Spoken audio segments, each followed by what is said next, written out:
Excuse me 1 second.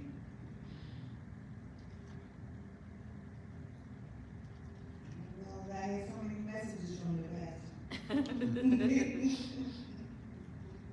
Wow, okay. It is with deep sadness that we announce the passing of our dear brother Demarcus. His homegoing service is Friday at Teen Challenge Ministry Institute in Southgate, California. And his service is at 11 a.m. Amen? Amen. Yeah, we never know. Life is like a bagel. A bagel. We never know. That's why we should live every day, be ready. Let's live, be ready. Let me turn this off.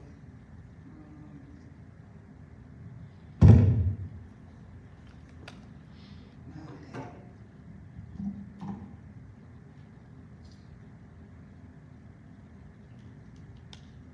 Well, this morning, I'm not a preacher, I'm a teacher. Amen? Amen, hallelujah. I'm going to be teaching on the life of Jesus leading up to the cross. Amen? These are some events that he went through leading up to his death. Amen?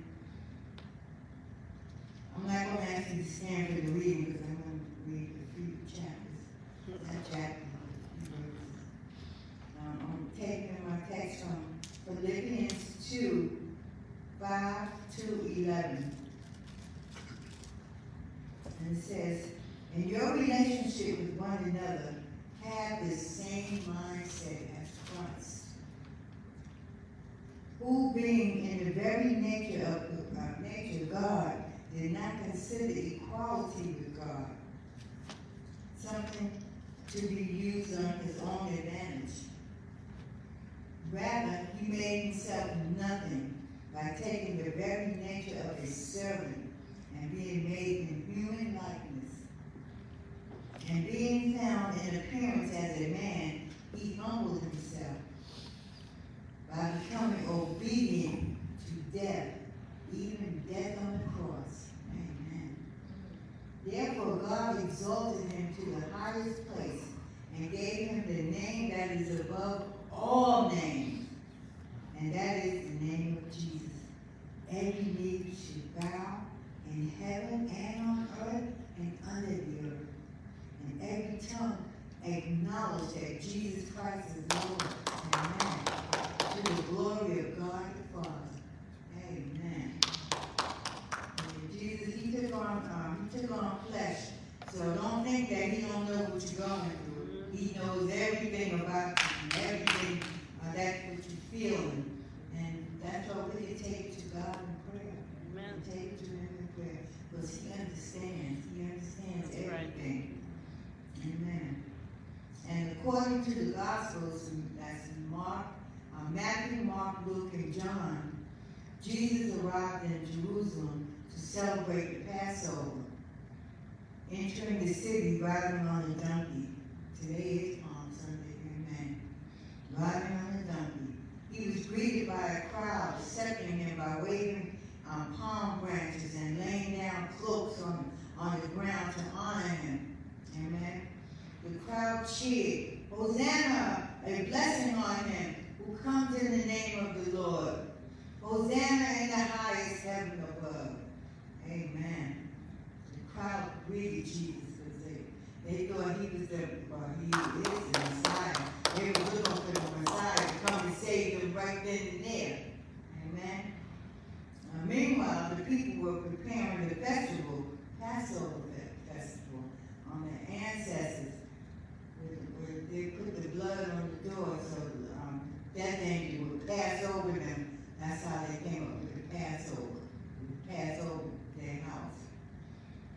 And looking back on their long history, praying that God would come again to restore prosperity to his land, now ruled by the Gentiles. Jesus knew that shortly he would once again disappoint the people by going to the cross. They was looking for this Messiah to come and save them right then and there. But Jesus, as we know, was all about kingdom business. It was about heavenly business. Amen. Spiritual business. Yeah. The Sanhedrin, composed of the Sadducees and the Pharisees, were aware of his arrival in the city. Immediately they called a meeting. What is Jesus up to? They questioned. What shall we do from here on in? Now that Jesus is in the city, amen. Back and forth they argued, one against the other. Should we arrest him now? But they had no probable cause to do so. Jesus was innocent. He hadn't done anything. But he was here for the Father to do the Father's will. Amen. Plus, Jesus was popular amongst the people. So they did not want to make the visiting pilgrims upset, who had the idea that Jesus could come and save them. Secret agents of the Sanhedrin were always present. They were out to challenge Jesus. Jesus in debate, always devising some plot by which to destroy the people's faith in him. How many of you know you cannot mess with the plan of God? God has that plan. You can't mess with that. It was probably on a Wednesday, the third day after he arrived in Jerusalem, when Jesus carried out the cleansing of the temple. All this led up to his death. He cleared the temple. According to the Gospel of Mark, Jesus personally ordered the hucksters and the hustlers in the temple courtyard to vacate the premises. Amen. Jesus knows how to get mad, and with authority too. Amen. Then he turned over the tables of money changers, telling them that the temple was a place of prayer. This is a house of prayer. And they was turning into a den of thieves. Amen. Came the evening, and all the 12 disciples were asleep. Among them, only one could sense the crisis about to soon take place. And guess who that was? It was Judas. Everybody else was asleep. Judas had a plot. Judas Iscariot. Judas was the treasurer of the group. It was him that was entrusted with the money, and he was also stealing. Amen. God knows what he's doing. He knew Judas was a thief, but he put him in charge of the money anyway. You know. Yeah. The offer of 30 pieces of silver for betraying Jesus sounded really good to him. That's his greed took over. He was really greedy. And it gave him an opportunity to enrich himself. So he thought. Amen. Some say that Judas may have expected Jesus to be more forceful, political leader, capable of overthrowing the Roman rule. Jesus' ministry was to focus on spiritual matters. He was focused on higher things up on high. He was doing the will of his Father, not coming to save the Roman, from the Israelites from the Roman government. Jesus was about spiritual matters. Amen. Judas demonstrated the difference between worldly remorse and true repentance. Judas was truly remorseful after he saw that Jesus would be put to death because of his betrayal. He was really remorseful. And after that, next came the Last Supper. Amen. The final meal together for Jesus and his disciples. So Jesus had quite an eventful week before he went to the cross, didn't he? Amen. The day was most likely the beautiful clear skies day that marked the season in that part of the world. The streets were filled with people, hucksters and hustlers were peddling their wares to passerbys. Now in the city for the celebration was Pontius Pilate of Judea, And he had heard of the name of Jesus, and also there was Herod Antipas, the ruler of Galilee. They both were in the city. The festival lasted 8 days. On the eve of the festival, every Jewish family threw away ordinary bread and only ate unleavened bread. And it's without yeast or anything. It's very brittle bread. And it's also called matzah. If you look in the stores, you can find matzah. They sell it now. In the afternoon, they would slaughter the sacrifice lamb, the sacrificial lamb. The blood of the lamb was collected and handed over to the priest, who would pour the blood on the altar of sacrifice. The flesh of the animal would then be carried to home to be served at the Passover table. Amen. More than likely, this was the same meal that Jesus ate at the Last Supper. And he ate some sacrificial lamb.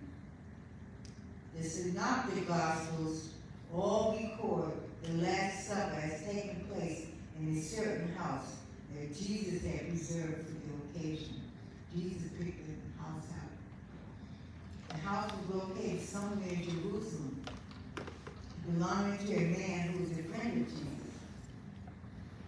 In loneliness, Jesus listened to Peter's outcry, because he feels that not only Peter, but the remaining 10 disciples, all of them were going to disown him, as Judas had already done.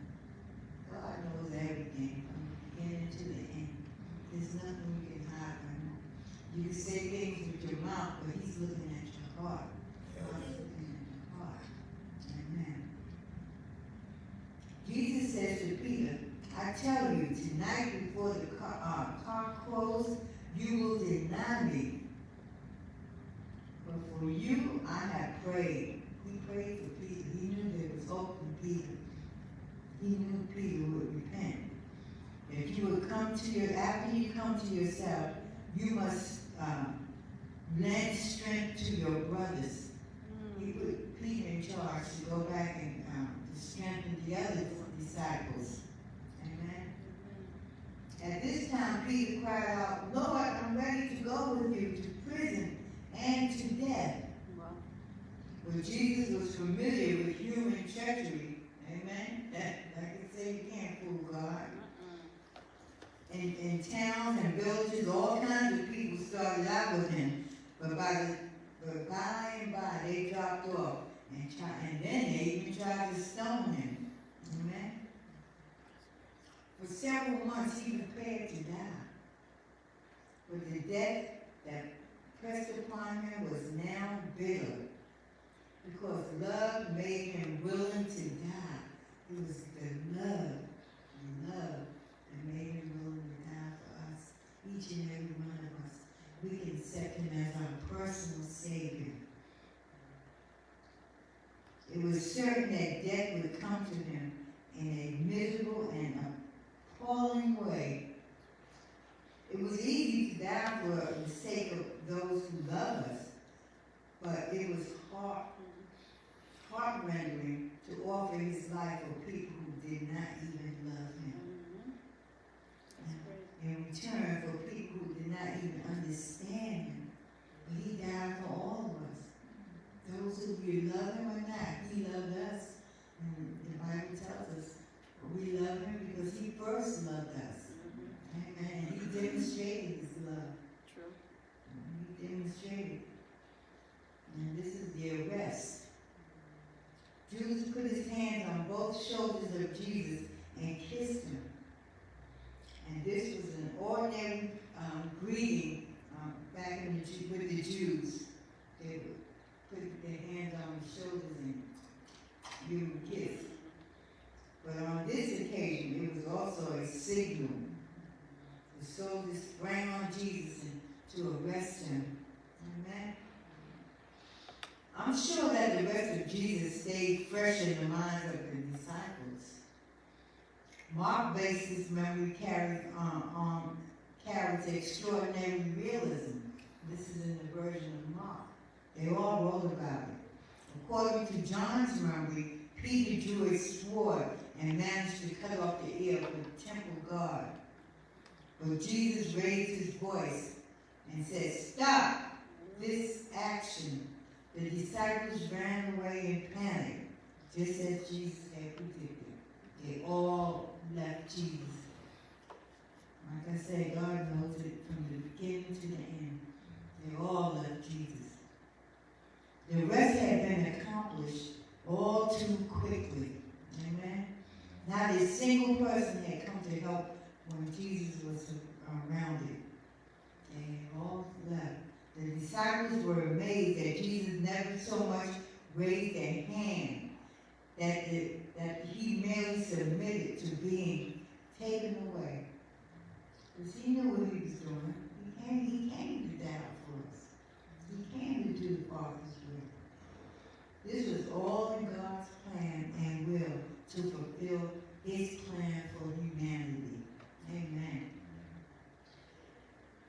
We see written in Matthew's gospel that when Jesus received his sentence of death, Judas then tried to return the 30 pieces of silver. Say, "I have betrayed innocent blood." And yes, he did. The money was turned coldly away and flatly rejected. So he flung the money down and went out beyond the city walls and hung himself. Peter later says he fell down head first with guts splashing out. And this is the trial of Jesus. The stage is set for a trial and condemnation of Jesus to be carried out that night. Maintaining his silence, Jesus said nothing to his defense. Jesus was taken to Pilate for sentencing. Pilate asked him a few questions and said, "In this man I find no fault." But the crowd booed Pilate and heckled him until Jesus was sentenced to death. Amen. Jesus had some week before he even went to the cross. And we thank you, Lord, for his obedience. That's why it's important to be obedient to Christ. Amen.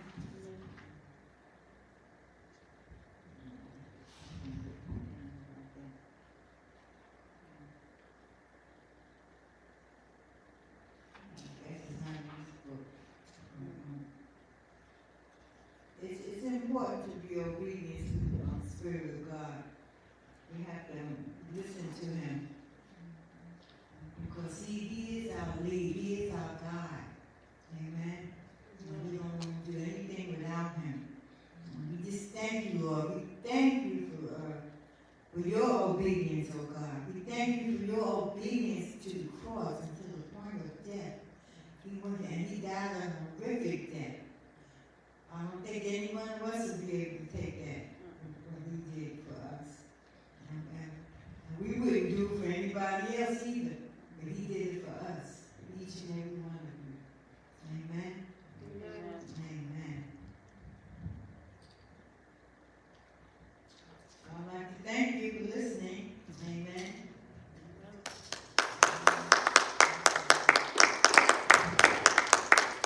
That was Jesus' week before he went to the cross. Amen.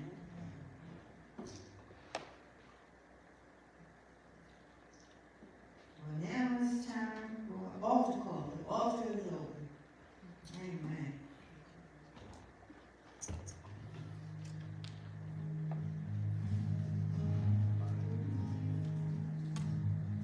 If you have anything pressing on your heart, you can come to the altar. Let's give it to God. Let's give it to him. He knows about it anyway. He knows all about it. Thank you. Yes. Thank you, God, for being so good to us. So good.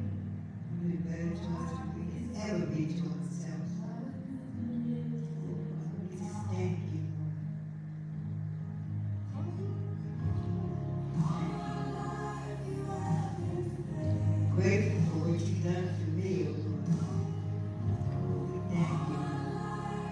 Thank you for everybody who's present right now and watching online, Lord. We give you the glory and honor, all that's due to you, Lord. We praise you. Praise you. We praise you. Can't praise you enough. Yes.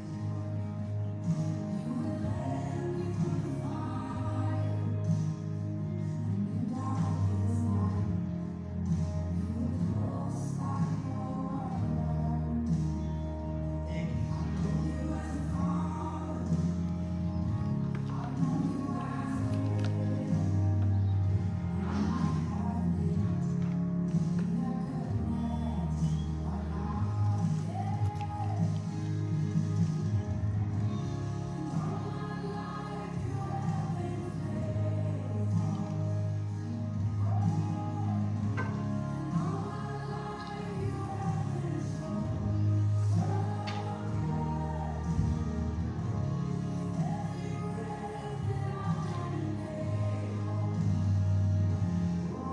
Yes, Lord. Thank you, Lord, for your faithfulness, oh God. Thank you for your faithfulness. Stick closer than any brother, oh God. Yes, Lord. Thank you.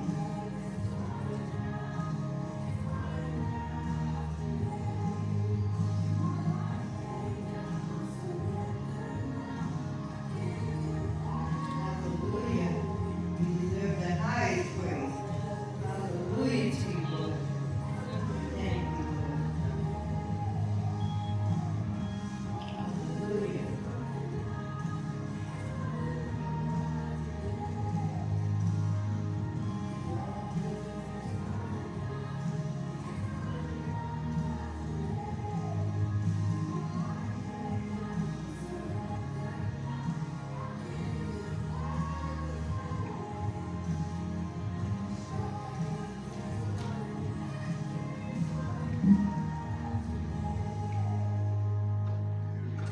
Oh, hallelujah. Thank you, Lord.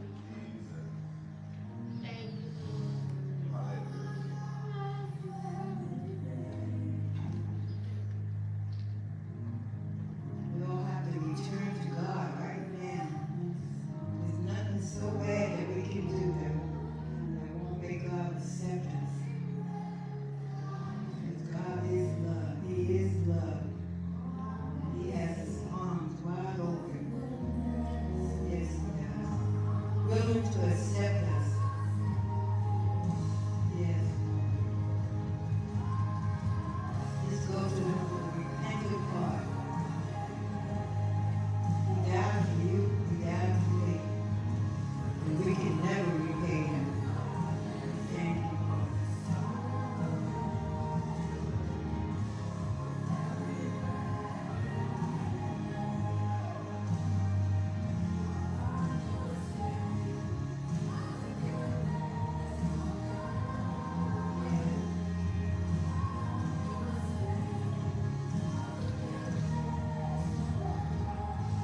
Amen. Thank you. Hallelujah. Give the Lord a hand. Give him some praise and glory in his house. Thank you, Jesus. I call the ushers, ma'am.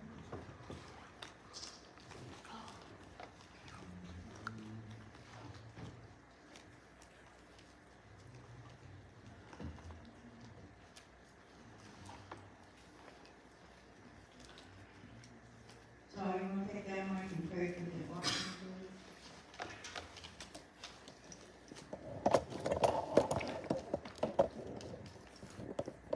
Let us bow our hearts and bow our heads, Lord. Father God, we come to you right now in the name of Jesus with a heart of thanksgiving and goodness that we chose you, and we're so thankful for what you've done in our lives, Lord, in my life, Lord, and we just give you all the honor, all the glory, and all the praise. Bless the gift and the giver in Jesus' name. Yes. We praise you, we love you. In Jesus' name, amen. Amen. Ushers, you may be released.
Heavenly Father, we come before you, Lord God, humbly, oh God. We thank you for another day, oh God. We thank you for another service, Lord God, that you have brought us together, Lord God, and brought our online church together, Lord. We just thank you for your goodness, oh God. Thank you for your grace, for your faithfulness, oh God. Well, we just want to lift this day up to you, Lord God. We ask that you bless each and everyone here and watching online. Give them a special blessing, oh God.